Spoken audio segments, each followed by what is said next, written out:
Hello everyone, welcome back to your Hindi class. तो जैसा आप जानते हैं इस समय एक्सरसाइज जा रही है। आप तीनों क्लास यानी 6, 7, 8 तीनों क्लासेस की एक्सरसाइजेज करवाई जा रही हैं, क्योंकि मैंने 5 चैप्टर 5 लेसन आपका पढ़ा दिया है एक साथ। मैंने नोट्स 1-2 लेसन के दिए थे, लेकिन मैंने एक्सरसाइजेज बुक से नहीं करवाई थी। तो अब मैं पाँचों चैप्टर के आप तीनों क्लासेस के एक्सरसाइजेज करवा रही हूँ, इसलिए तीनों क्लास के अलग अलग वीडियो जा रहे हैं। अपनी अपनी बुक के साथ वीडियो देखिए और बुक के साथ अपनी एक्सरसाइज जैसे जैसे मैं कंप्लीट करती हूँ उसको कंप्लीट करते जाइए, और जो क्वेश्चन आंसर होगा उसको कॉपी में करिएगा। तो आज आपके तीसरे लेसन की एक्सरसाइज होगी, क्योंकि फर्स्ट और सेकंड लेसन की एक्सरसाइज मैंने तीनों क्लासेस की 6, 7, 8 तीनों क्लासेस की मैंने करवा दी है, तीनों की वीडियो मैंने दे दिए हैं। अब आपका थर्ड लेसन आ जाए तो आज आपके तीनों क्लासेस की अलग अलग वीडियो थर्ड लेसन की में होगी। तो आप अपने अपने बुक के साथ अपने अपने क्लास का एक्सरसाइज कंप्लीट करिएगा। तो आपका थर्ड लेसन है शब्द विचार। तो आइए आज इसकी एक्सरसाइज देखते हैं।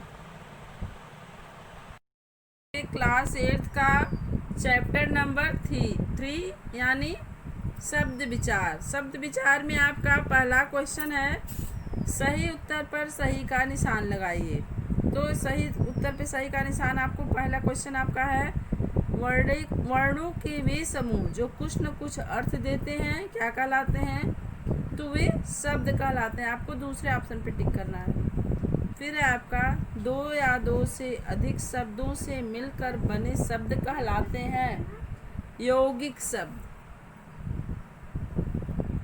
फिर है आपका तीसरा क्वेश्चन, तारीख शब्द है। तो तारीख एक विदेशी शब्द है।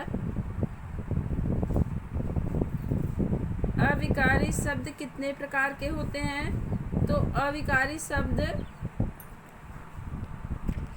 5 प्रकार के होते हैं। रिक्त स्थानों की पूर्ति। अब आपका फिल इन द ब्लैंक्स, यहाँ आपको सही शब्द फिल करने हैं। प्रत्येक शब्द का अपना अस्तित्व होता है, जो आपको स्वतंत्र लिखना है। स्वतंत्र अस्तित्व होता है, स्वतंत्र। ये हो गया आपका। दूसरा है आपका अहंकार शब्द है। तो दूसरा ये है, वे शब्द जो दो या दो से अधिक शब्दों को योग से बनते हैं उन्हें यौगिक शब्द कहते हैं। फिर तीसरा है आपका अहंकार शब्द है। तो अहंकार एक तत्सम शब्द है, तत्सम। फिर है विकारी शब्द के प्रकार होते हैं। तो विकारी शब्द जो है 4 प्रकार के होते हैं। अब है, जिन शब्दों का अर्थ समान हो वे समानार्थी कहलाते हैं।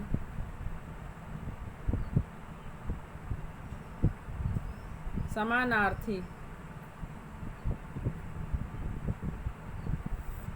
ये हो गया आपका फिल इन द ब्लैंक्स। अब है आपका सही कथन के सामने सही तथा गलत कथन के सामने गलत का निशान लगाइए। तो ये पहला है आपका, जो शब्द दो या दो से अधिक शब्दों से मिलकर बने हों तथा जिनका अर्थ निश्चित होता है योग रूढ़ कहलाते हैं। जी हाँ, ये योग रूढ़ शब्द होते हैं। इस पर सही का निशान लगाएंगे आप। फिर भाषा की दृष्टि से शब्द 6 प्रकार के होते हैं। जी नहीं, शब्द 4 प्रकार के होते हैं, ये रॉन्ग है आपका। संस्कृत के शब्दों का बिगड़ा हुआ स्वरूप, जिनका हिंदी में सार्थक प्रयोग किया जाता है, उन्हें तद्भव शब्द कहते हैं। ये बिल्कुल सही है आपका। क्रिया विशेषण एक अविकारी शब्द है। ये भी सही है, क्रिया विशेषण में कभी भी विकार नहीं उत्पन्न होता है। अब है आपका नेक्स्ट क्वेश्चन, नीचे लिखे शब्दों के भेद पहचान कर सही उत्तर का निशान लगाइए। तो पहला है खिड़की, ये आपका देशी शब्द है। विद्या, ये आपका तत्सम शब्द है। बालक, ये अविकारी शब्द है आपका। बालक, बालिका, बालकों, इसमें ऐसे रूप परिवर्तन हो जाता है। अब है जलज, ये योग रूढ़ शब्द है आपका। फिर है घुड़सवार, ये यौगिक शब्द है। तो ये आपका हो गया। नेक्स्ट पेज देखिए, यहाँ आपको मैच करना है, सही मिलान कीजिए। यहाँ पे कुछ तद्भव शब्द दिए गए हैं, कुछ तत्सम शब्द दिए गए हैं। किस तत्सम का कौन सा तद्भव है या किस तद्भव का तत्सम शब्द कौन सा है, उसको आपको मैच करना है एक साथ। तो यहाँ पे देखिए, पहला है आपका अग्नि। अब अग्नि का जो है ये तत्सम है अग्नि, यहाँ उल्टा लिखा हुआ है, तद्भव की जगह पे तत्सम लिखा हुआ है, तत्सम की जगह पे दोनों ही लिखे हुए हैं इधर उधर मिला जुला के। तो देखिए अग्नि है, अग्नि का जो तद्भव होता है वो आग होता है, तो यहाँ अग्नि को आग से मैच कीजिए। यहाँ ऊपर की जो हेडिंग है वो गलत तरीके से दी हुई है। दूसरा है आपका सूर्य, तो सूर्य का जो तद्भव है वो सूरज है।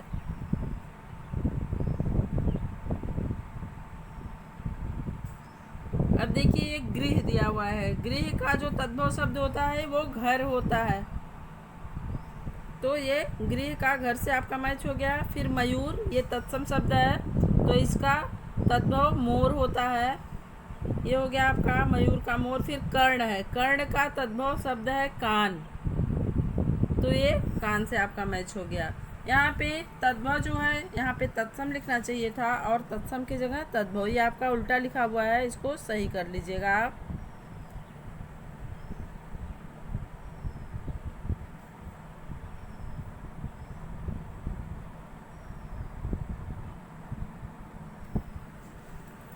फिर है गोले में दिए गए शब्दों को सही स्थान पर लिखिए। तो ये पहला आपका लिखा है घर, घर जो है ये रूढ़ शब्द है। फिर है वारी, वारी मीन्स पानी होता है, इनको अलग अलग करने पे कोई अर्थ नहीं निकलता, तो ये भी रूढ़ शब्द है। फिर घोड़ा है, ये भी आपका रूढ़ शब्द है। फिर जग दिया हुआ है, ये भी आपका रूढ़ शब्द है, इसके भी अलग करने पर कोई अर्थ नहीं निकलेंगे। फिर है नीलकंठ, नीलकंठ मीन्स होता है, नीला मीन्स नीला होता है, कंठ मीन्स गर्दन होता है, लेकिन इसका जो है एक विशेष अर्थ होता है नीलकंठ यानी भगवान शंकर, तो यहाँ आपको योग रूढ़ में लिखना है इसको।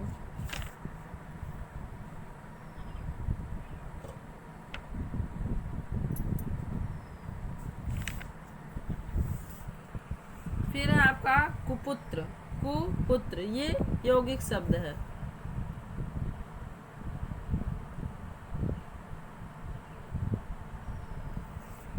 फिर है आपका देवालय, ये भी यौगिक शब्द है।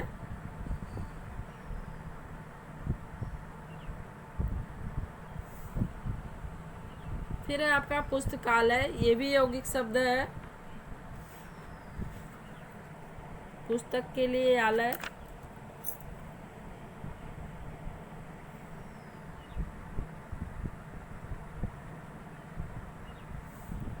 फिर है आपका ये पंकज, तो ये पंकज योग रूढ़ है, पंकज मीन्स कमल होता है। फिर आपका विद्यार्थी है, ये भी आपकी यौगिक में आएगा, लेकिन आपको 3-3 ही कॉलम दिए हैं, तो 3-3 ही छोड़ दीजिए। फिर अवगुण, ये भी यौगिक में आएगा, तो आपका ये योग रूढ़ जो है इसमें 2 ही शब्द है, और ये बाकी छोड़ दीजिए आप।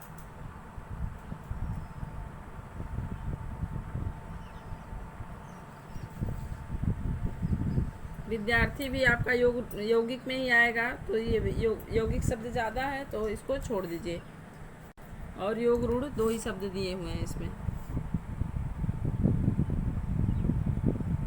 फिर है नीचे लिखे शब्दों के तद्भव रूप लिखिए। अब आपका यहाँ तद्भव लिखना है, दिवस का आप लिखेंगे दिन, फिर आम्र का आम, फिर सत का 100, फिर नासिका का नाक, स्तंभ का खंबा, खंबा। फिर रात्रि है, इसका रात होगा। फिर गृह है, तो घर होगा इसका। शिक्षा का सीख होगा, सीख। फिर नख है तो इसका नाखून होगा। घृत का घी होगा। ये आपके हो गए तत्सम शब्दों के लिए जो तद्भव रूप उनके हैं, वो हो गया आपका। अब आपके क्वेश्चन आंसर हैं। क्वेश्चन आंसर आपको कॉपी में करना है। मैं पिछले 2 चैप्टर से आपको बार बार यही बता रही हूँ कि इसको बुक में नहीं, कुछ नहीं करना है, इसको कॉपी में करना है। इसीलिए मैं आपको समझा भी दे रही हूँ और बुक में जो आंसर अगर है तो उस पर भी टिक करवा दे रही हूँ। तो पहला है आपका शब्द कितने प्रकार के होते हैं। तो यहाँ देखिए आप अपने बुक में शब्द के भेद। शब्द मुख्यतः 4 प्रकार के होते हैं जो निम्नलिखित हैं। रचना के आधार पर, उत्पत्ति के आधार पर, प्रयोग के आधार पर और अर्थ के आधार पर। तो ये आपके फर्स्ट क्वेश्चन का आंसर है। फिर आपका दूसरा क्वेश्चन है, देखिए क्या, यौगिक शब्द किसे कहते हैं। तो 2 शब्दों के योग से बनने वालों शब्द को यौगिक कहते हैं, आप जानते ही हैं। यहाँ पे देखिए, वे शब्द जो 2 या 2 से अधिक शब्दों के योग से बनते हैं और उन शब्दों को अलग अलग कुछ अर्थ होते हैं, उन्हें यौगिक शब्द कहते हैं। तो ये आपको लिखना है, प्लस आप 2 एग्जाम्पल लिख दीजिएगा इसका।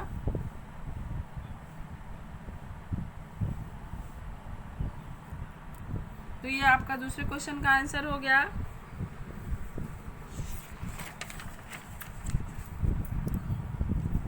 फिर तीसरा क्वेश्चन है आपका, उत्पत्ति के आधार पर शब्दों के कितने भेद हैं। तो उत्पत्ति के आधार पे देखिए,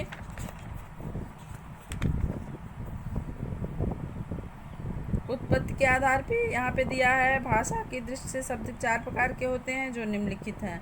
तो उत्पत्ति के आधार पे आपके यही चारों शब्द होते हैं, तत्सम, तद्भव, देशज, विदेशज। ये चारों आपके होते हैं। तो आप इसको ऐसे लिखिएगा, एक साथ नहीं दिया हुआ है।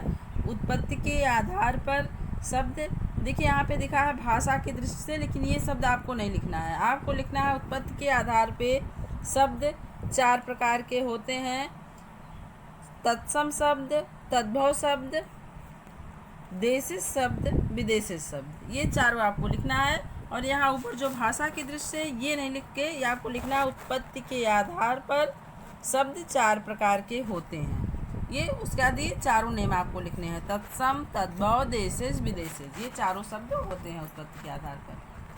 फिर नेक्स्ट क्वेश्चन देखिए,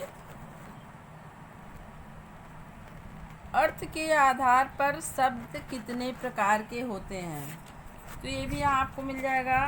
अर्थ के आधार पर शब्दों का वर्गीकरण इस प्रकार किया गया है। तो आप ये मत लिख के ये लिखिएगा, अर्थ के आधार पर शब्द 4 प्रकार के होते हैं,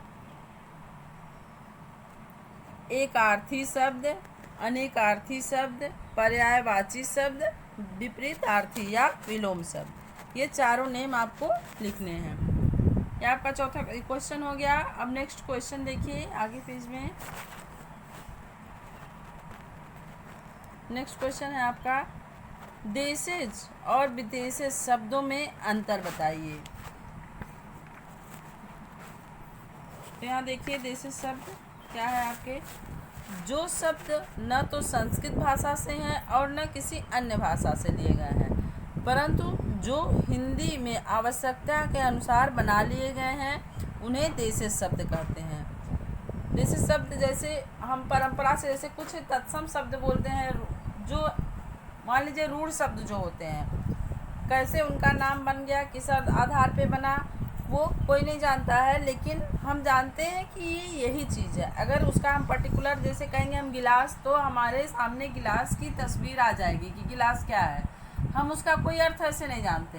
तो इसी तरह से ये शब्द क्या है, इसी तरह से कुछ देशज शब्द जो हैं ये आवश्यकता अनुसार बना लिए गए हैं, उन्हीं को हम देशज शब्द कहते हैं। जैसे चारपाई है, झाड़ू है, थैली है, खिड़की है, फुकनी, जूती, थप्पड़, ये सब देशज शब्द हैं। ये किसी भाषा के किसी डिक्शनरी में नहीं है, लेकिन हमारे लिए जब बना लिए गए हैं तो अपने आप ये डिक्शनरी में आ गए।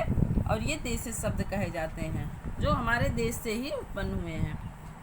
इसके अलावा विदेशी शब्दों का आपसे पूछा जा रहा है, तो वे शब्द जो हिंदी में विदेशी भाषाओं से आ गए हैं, यानी अंग्रेजी, उर्दू, फारसी, अरबी, इन भाषाओं से जो शब्द हमारे हिंदी में प्रयोग होते हैं वही विदेशी शब्द कहलाते हैं। जैसे ये देखिए, बैंड है, ईमान, साइकिल, काजू, तारीख, दरोगा, बहादुर, रेल एवं टिकट। या देखिए इंग्लिश के शब्द हैं, डॉक्टर है, स्टेशन है, पुलिस स्टेशन है, ये सब इंग्लिश शब्द हैं, तो ये विदेशी शब्द होते हैं। उर्दू, फारसी, अरबी और अंग्रेजी से ये शब्द हमारी हिंदी भाषा में आए हैं, तो ये विदेशी शब्द होते हैं। तो ये दोनों आप लिख लीजिएगा बुक से, और समझाने के अनुसार जो आपको समझ में आया होगा उलटफेर करके इन दोनों का डिफिनीशन आप लिखेंगे, देशी और विदेशी शब्द किसे कहते हैं। तो इसको लिखने के बाद दोनों में अंतर स्पष्ट करना है आपको। यहाँ क्वेश्चन है आपका, देशी और विदेशी शब्दों में अंतर बताइए। तो देशी शब्द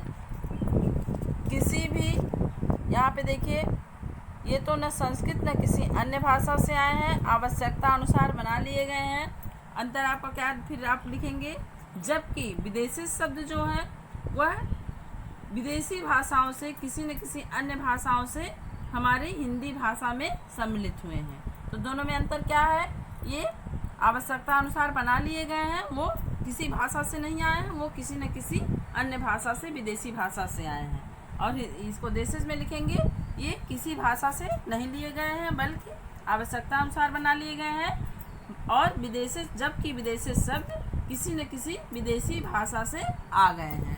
तो ये आपका अंतर हो जाएगा दोनों का।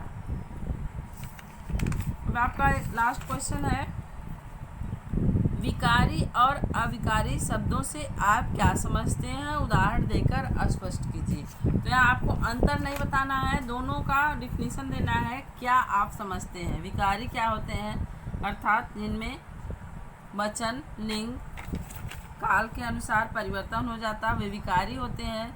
जिनमें किसी भी परिस्थिति में कोई परिवर्तन नहीं होता, वे अविकारी होते हैं। तो पहले तो आप इन दोनों का डिफिनीशन लिखेंगे।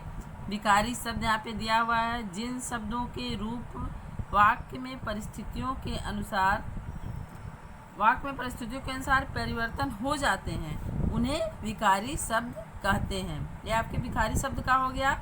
और फिर है आपका अविकारी शब्द, सेम इसको भी ऐसे ही लिखना है, जिन शब्दों का रूप कभी नहीं बदलता, जो सदा एक समान रहते हैं, उन्हें अविकारी या अव्यय शब्द कहते हैं। अब इसमें आपका उदाहरण भी पूछा है, तो आप उदाहरण में लिख सकते हैं, लिखेंगे विकारी शब्द के उदाहरण में कि संज्ञा, सर्वनाम, विशेषण और क्रिया शब्द। ये आपका उदाहरण हो जाएगा कि कौन से विकारी शब्द होते हैं। संज्ञा, सर्वनाम, विशेषण और क्रिया शब्द, ये आपके 4 विकारी शब्द होते हैं। और फिर अविकारी शब्द ये आपके 5 होते हैं। क्रिया विशेषण संबंध बोधक, समुच्चय बोधक, विस्मयाद बोधक और निपात। यहाँ देखिए ये लिखा है तो ऊपर है कि अविकारी शब्द या अव्यय शब्द 4 प्रकार के होते हैं, लेकिन आपको ये 5 लिखने हैं। अगर आप 4 लिखेंगे तो फिर निपात को यहाँ से हटाना पड़ेगा। निपात के बारे में बहुत कम लोग जानते हैं, इसलिए 4 ही इसको अक्सर लोग बोलते हैं, लेकिन यहाँ आपका 5 दिया हुआ है तो आपको 5 लिखना है। अविकारी या अव्यय शब्द 5 प्रकार के होते हैं।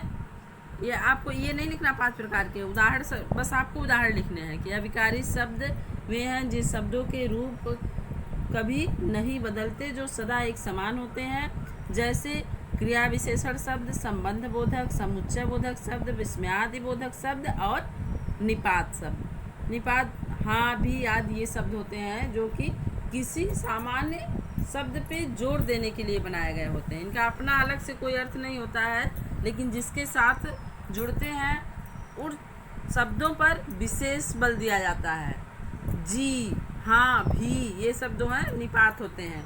तो इनका प्रयोग कम जगहों पे दिखाई देता है, इनको लोग अलग से नहीं बताते हैं, इसलिए 4 ही लोग मान लेते हैं। लेकिन यहाँ आपका 5 दिया है तो आपको 5 अविकारी शब्द यहाँ पे उदाहरण में देने हैं। तो ये आपका 5वां क्वेश्चन हो गया।